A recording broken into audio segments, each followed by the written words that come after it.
Faouzia Zouari, suivi de Yamen Manaï. Ça, ce sont les auteurs tunisiens. Suivi immédiatement par Sami Tchak et Djaïli Amadou Amal, qui installez-vous là.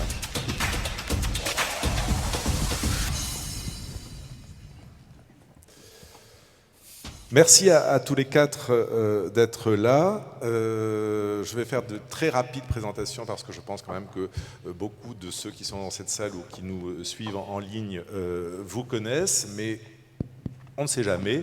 Donc à ma droite, je vais procéder de cette manière-là. Faouzia Zouari, vous êtes donc tunisienne, écrivaine. Vous avez eu le prix des 5 continents en 2016 pour Le corps de ma mère.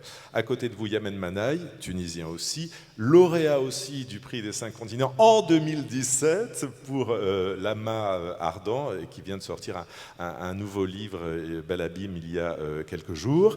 À sa droite, Sami Tchak, auteur togolais, qui a eu le prix Renaissance pour son dernier livre en 2020. Il n'y a que des écrivains primés dans cette table ronde.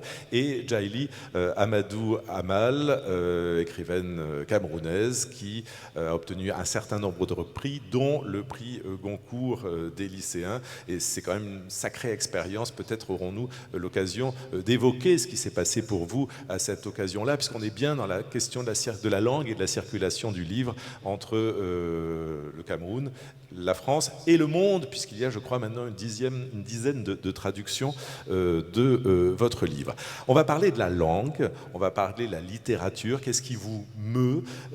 Quelle est cette langue qui n'est pas votre langue première, si je ne me trompe pas, parce qu'aucun de vous n'est né en France. Donc quel est ce rapport charnel d'amour et de haine, peut-être, avec cette langue? Djaïli Amadou Amal, si on parle d'amour, j'ai envie de vous demander si vous avez envie de faire une...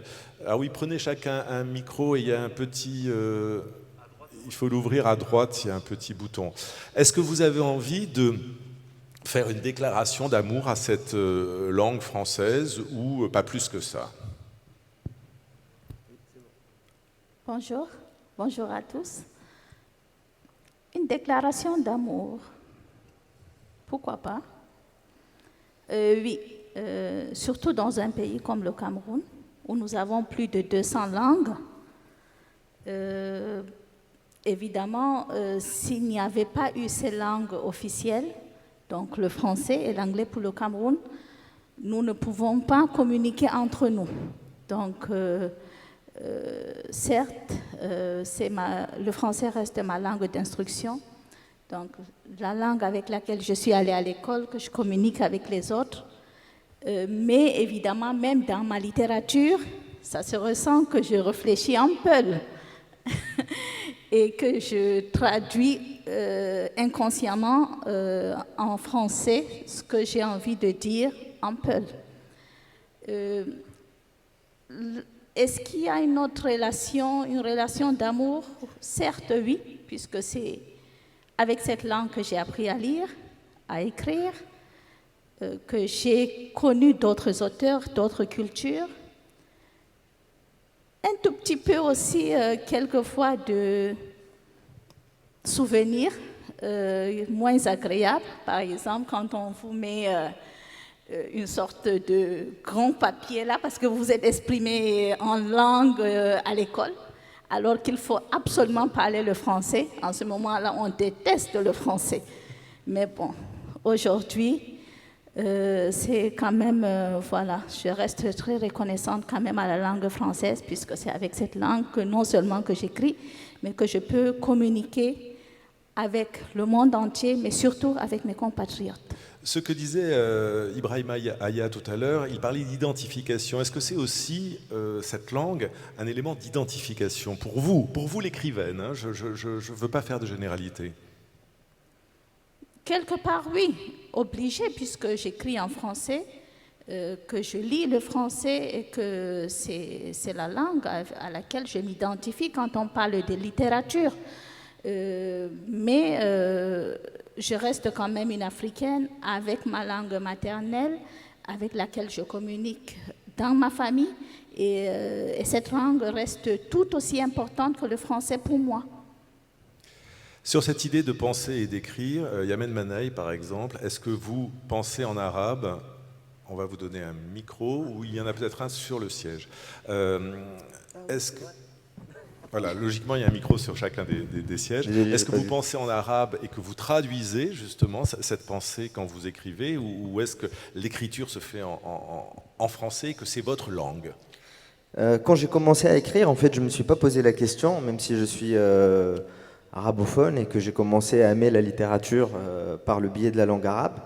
Je dois faire à cette langue-là une déclaration d'amour tout autant à la langue française. J'ai l'impression que la langue arabe pour moi représente cet amour de jeunesse, cet amour adolescent qui malheureusement n'est pas forcément destiné tout le temps à se convertir en une relation longue, et on a tous ce type d'histoire, ce type d'amour juvénile, et après plus tard on rencontre cet amour plus zen, plus serein, avec lequel on peut se projeter. Et j'ai l'impression que la langue française m'a permis ça, parce que la langue arabe, malheureusement, en tout cas de ce que je vois, est en train de pâtir du contexte dans lequel se trouvent les pays arabes, qui ne sont pas forcément des contextes épanouissants pour la créativité littéraire, pour la circulation du livre. Quand on voit tous les conflits, toutes les guerres, toutes les instabilités qui sont malheureusement, qui affectent la créativité littéraire et la circulation du livre, alors que la langue française est une alternative intéressante pour s'exprimer, pour faire passer la voix de son identité.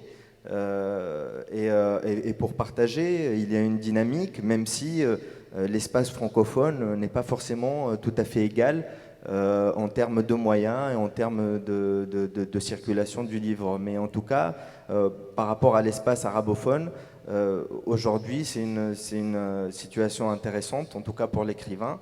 Et on ne sait pas, peut-être qu'un jour, comme dans le roman de Gabriel Garcia Marquez, L'amour au temps du choléra, peut-être qu'après des décennies et des décennies, peut-être que je reviendrai à cette langue arabe un jour et que j'écrirai quelque chose. Et c'est quelque chose qui serait tellement beau et optimiste, ça voudrait dire que le contexte m'a donné envie de renouer avec ce premier amour. Donc c'est un choix politique d'écrire en français pour vous?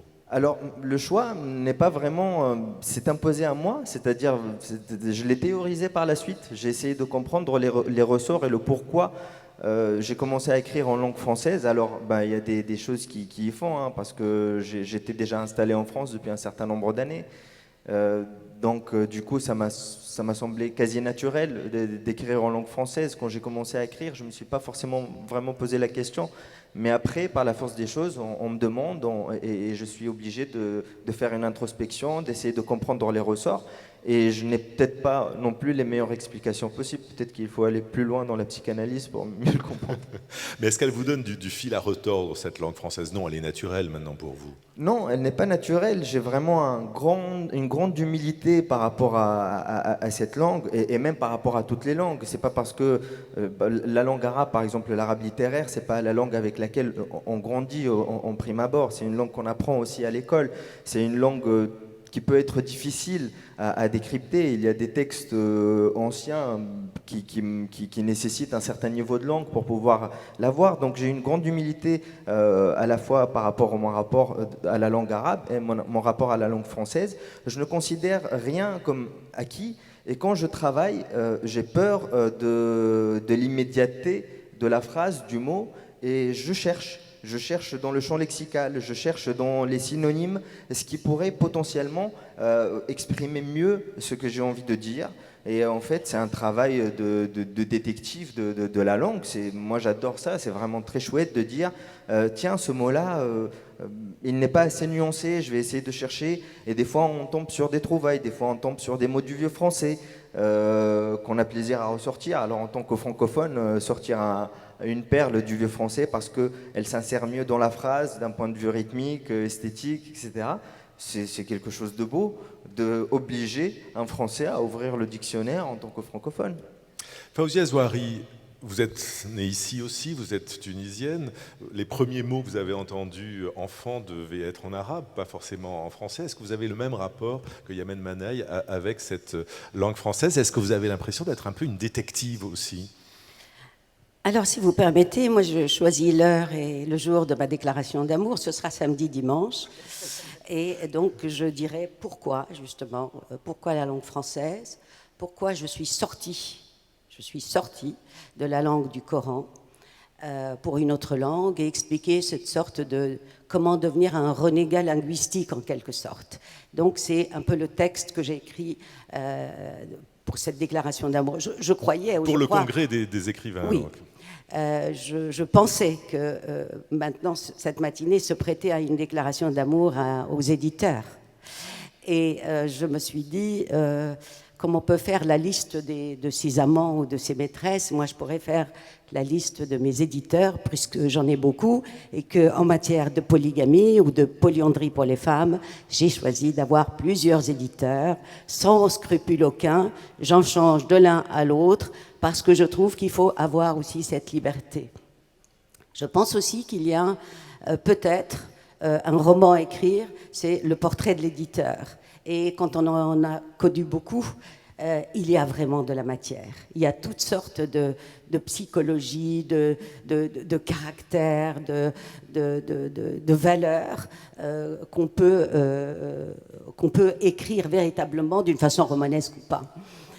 Donc, voilà, moi, c'est l'édition qui m'intéresse, raison pour laquelle donc, je ne voulais pas avoir un seul éditeur, je ne voulais pas non plus avoir le culte de l'éditeur parisien. C'est pour ça que de temps en temps, bon, je saute la frontière, mais encore faut-il trouver sur place, dans nos pays, les éditeurs qui veuillent bien donc nous publier et publier avec la même efficacité, avec le même savoir-faire que l'éditeur parisien, qui, il faut le dire, pardon, oui. Vas-y. Il faut m'arrêter. Hein. Non, mais je vous arrêterai, ne vous inquiétez pas. Je voulais juste que vous précisiez. Est-ce que c'est difficile de trouver un éditeur ici en Tunisie? Oui. En Tunisie, je ne sais pas. Moi, j'ai commencé à éditer en France. Après, le rapport, c'est-à-dire qu'il y a un rapport, et c'est ça peut-être sur lequel il faudrait revenir, le rapport de partenariat entre l'éditeur français et l'éditeur local, sans mépris aucun, l'éditeur tunisien en l'occurrence. Il faudrait vraiment voir pour les droits d'auteur, comment passer un livre à l'autre, comment surtout vendre le livre en Tunisie. Moi, je sais, je suis passée hier à la librairie El Kitab, que tout le monde connaît. J'ai demandé mon livre. J'ai dit combien il coûte. Ils ont dit 80 dinars. J'ai dit, moi-même, je ne l'achèterai pas, alors que c'est mon propre livre. Donc, il y a un problème véritablement. Est-ce que l'éditeur français, quand il nous édite, peut concéder, trouver un terme d'accord pour que les livres soient moins chers en Tunisie? Vous en parlez à votre éditeur français, à vos éditeurs français? Oui. Est-ce que les choses bougent? Est-ce que cette prise de conscience a eu lieu? Je ne pense pas. Je crois qu'à chaque fois, l'impératif alimentaire prévaut sur un tas de choses.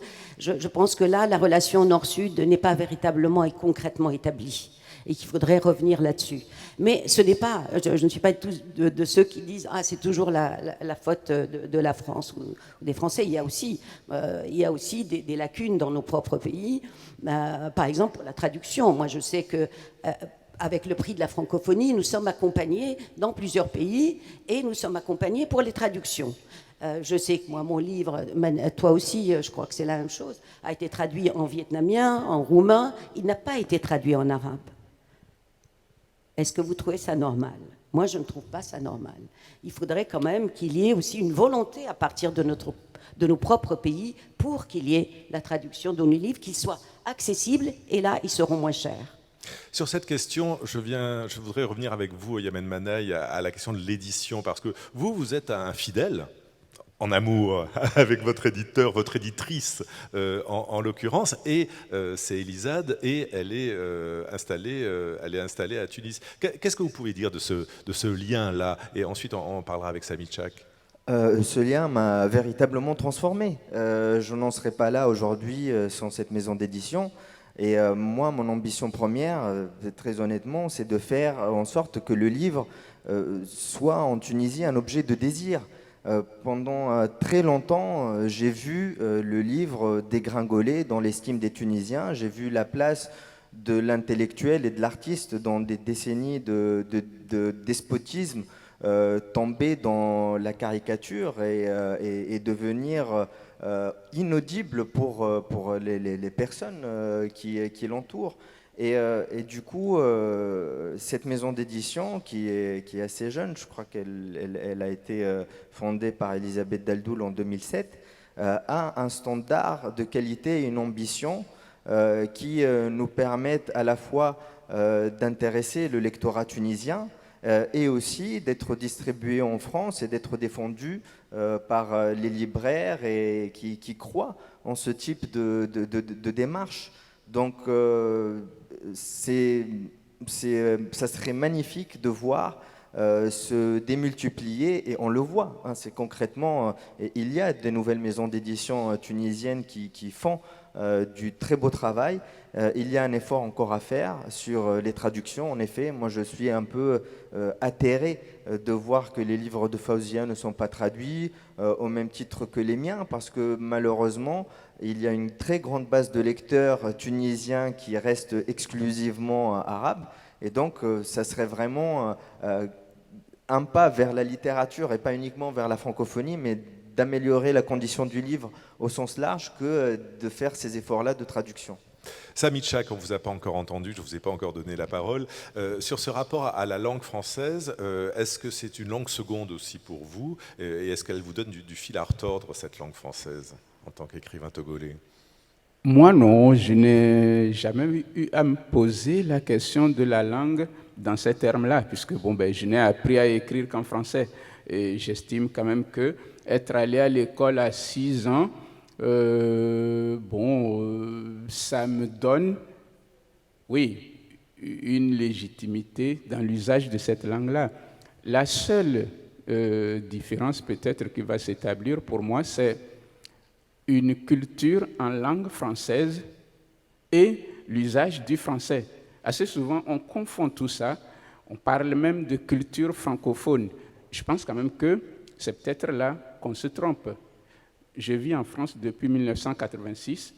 Je suis capable de faire une grande différence entre mes enfants vivant dans une ambiance d'une culture française et ce que moi j'ai connu au Togo, même si la langue française est une langue officielle. Le Togo n'est pas un pays qui baigne dans une culture française. Le Togo baigne dans les cultures de toutes les langues du pays. Quand on est chez moi, à Sokodé ou dans mon village, où nous sommes des Tèmes, notre langue est Tème et musulman, la langue française n'agit pas sur nos cultures ou notre culture. Quand on est à Lomé, ce n'est pas elle qui agit sur nos cultures.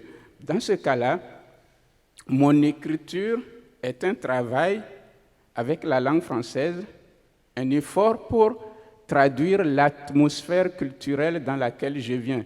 Ce qui fait que quand j'écris un livre qui se passe au Mali, au Cameroun, l'attitude que j'ai par rapport à la langue française n'est pas la même que quand mes romans se passent comme je l'ai fait à Cuba, au Mexique ou en Colombie ou en France.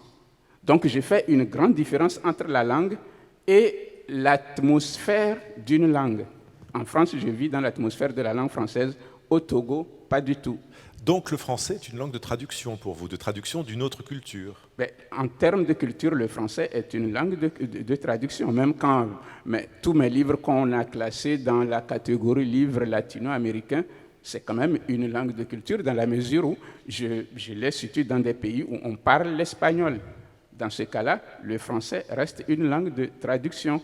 Traduction au sens de rapport de l'écrivain par rapport à lui-même et par rapport à son esthétique, son atmosphère et sa vision du monde.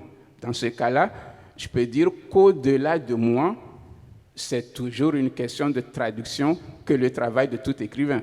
Même quand il écrit dans sa langue maternelle, je pense quand même que d'une manière ou d'une autre, il y a un monde intime qu'il porte qui n'est pas nécessairement exposable dans une langue ordinaire. Il lui faut le traduire quand même son monde, ce qui fait que sa langue ne ressemble quand même pas à la langue de qui que ce soit. tu parlais de la langue littéraire. Je pense qu'une langue littéraire de quelque écrivain que ce soit est une construction, une traduction. Djaili Amadou Amal, je vous vois approuver ce que dit Sami Tchak. Votre livre, Les Impatientes, c'est un livre en français ou c'est un livre sur la culture camerounaise? C'est les deux. C'est un livre écrit en français sur la culture camerounaise dans un environnement Peul, plus spécialement le Nord Cameroun. Toute personne, tout lecteur de l'Afrique de l'Ouest se reconnaîtrait en réalité dans cet environnement. Et pour tout lecteur francophone, ça sera une découverte. Et c'est à ça également qu'on tient. Pour en revenir, si vous permettez, un tout petit peu sur les éditions. Pour moi, ça a été une expérience un peu différente des autres parce que je n'ai jamais envoyé un manuscrit en Europe en réalité. J'ai toujours tenu à publier mes livres au Cameroun par un éditeur camerounais parce que ce qui comptait pour moi d'abord, c'est d'utiliser la littérature pour défendre une cause. Et pour cela, il fallait que mes livres puissent être disponibles dans mon pays et à moindre coût. Et donc, comme le disait Faouzia, ce n'était pas possible en publiant en France parce que le livre aurait coûté pratiquement le salaire, voilà, excusez-moi, hein, mais pratiquement pour certains le salaire mensuel. Donc, le livre coûte extrêmement cher. Et donc, pour cela, quand Emmanuel Colas m'a approché pour republier ce roman qui était déjà publié par les éditions Proximité au Cameroun, eh bien, nous avons, avec mon éditeur local, insisté pour qu'il garde les droits pour l'Afrique subsaharienne. Et donc là, nous sommes allés sur des coéditions avec des éditeurs dans tous ces pays de l'Afrique subsaharienne. Et ainsi, les livres sont disponibles dans tous ces pays, édités par des éditeurs locaux et évidemment distribués dans leur zone géographique. Mais vous avez vécu une expérience formidable quand même, Djaili Amadou Amal, prix Goncourt des lycéens, vous me disiez hier, 300 000 exemplaires vendus, 10 traductions. Est-ce que vous pensez que vous êtes une exception ou avec vous, derrière vous, toute une série d'écrivains, d'auteurs, d'autrices vont pouvoir suivre ce mouvement? Je pense qu'il y a de l'espoir. L'espoir qu'on peut vivre en Afrique, travailler à partir de l'Afrique, mais quand même se faire connaître à l'international. Et faire du français une langue de partage et de la diversité. Le français est une langue de partage. Merci beaucoup. Je pense qu'on aurait pu continuer, qu'on pourrait continuer encore pendant des heures. Mais voilà, nous sommes aux états généraux de l'édition. Sylvie Marcet a voulu que ces rencontres soient denses, qu'il se passe plein de choses, que les échanges aient lieu entre vous et la salle, entre vous et tous ceux qui nous regardent en ligne. Donc je vais vous remercier. J'ai cru comprendre qu'il n'y avait pas de pause café. Maintenant, je pense qu'une sortie ponctuelle et individuelle est autorisé au cours de ces états généraux. Donc je vais vous suggérer de quitter cette scène. Je vais moi-même la quitter avec vous et je vais passer le micro à ma consoeur Amel Smaoui qui va donc rentrer plus encore dans le vif du sujet de ces états généraux. On va parler de chiffres, on va faire un constat sur la circulation de ce livre en français. Merci beaucoup et j'appelle donc Amel Smaoui pour prendre le relais.